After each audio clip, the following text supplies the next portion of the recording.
Subscribe to our YouTube channel for the latest updates.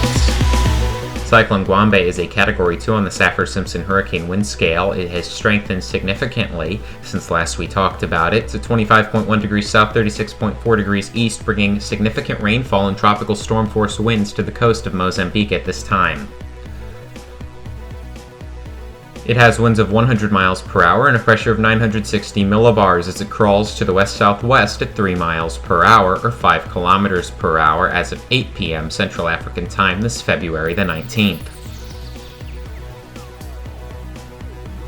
Well, here's where the storm is located. You can see that clearly again, 25.1 degrees south, 36.4 degrees east. The southern semicircle of the storm having tropical storm force winds extending out 155 nautical miles, with 90 nautical miles out on the northwestern side, 140 miles out on the northeastern side.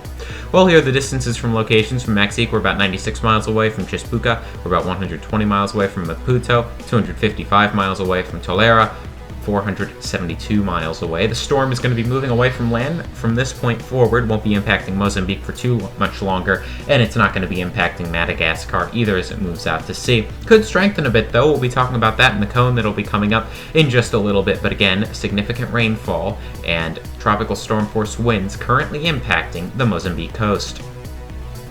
Here's how we got our estimate. NOAA ADT and CIMSS ADT significantly lower, but they have missed the eye, so we are not using those for our estimate. JTWC down at 80 miles an hour right now, but RAM multi-platform scatterometer consensus right in line with Force 13 at 100 miles per hour, and Mateo, France all the way up to 110.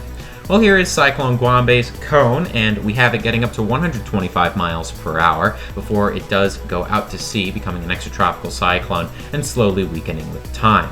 Again, that 125 mile an hour peak, that's going to be pretty high, may not get quite that strong. We aren't 100% sure. The eye's been very unstable. You'll see that on satellite imagery here soon. But again, 100 miles an hour, moving away from land. No land area is expected to be impacted within the next 5 days. No direct landfalls, that is for sure. Well, here's what it looks like when it comes to sea surface temperatures. The storm is over 28 to 29 degrees Celsius temperatures right now. It's going to be moving out to sea. And again, it's going to have temperatures that are going to be sufficient to maintain itself for a little bit before it does really get into some less than favorable conditions. Wind shear is also going to be going up quite a bit. Again, we'll talk about that in just a little bit. Well, here's the H-WRF's output showing a Category 3 for the next couple of days before it does weaken quickly as it moves out to sea. It's also expected to expand in size, and here's the H-WRF's rainfall potential. Local areas getting up to 4 inches, but if this shifts west at all compared to the forecast, those totals could change significantly. Here's the multi-model diagnostic comparison.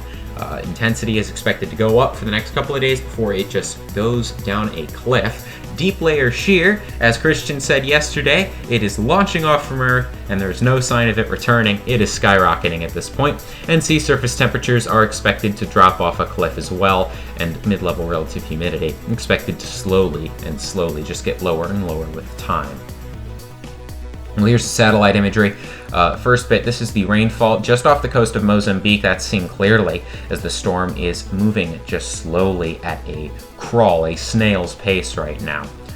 Infrared shows us that an eye has been trying to pop out over the past few hours or so and is starting to contract a bit. And water vapor, which you're about to see, showing the storm having to fight some dry air. It's really had problems with that throughout the day today, but it does look like it could overcome that and strengthen some.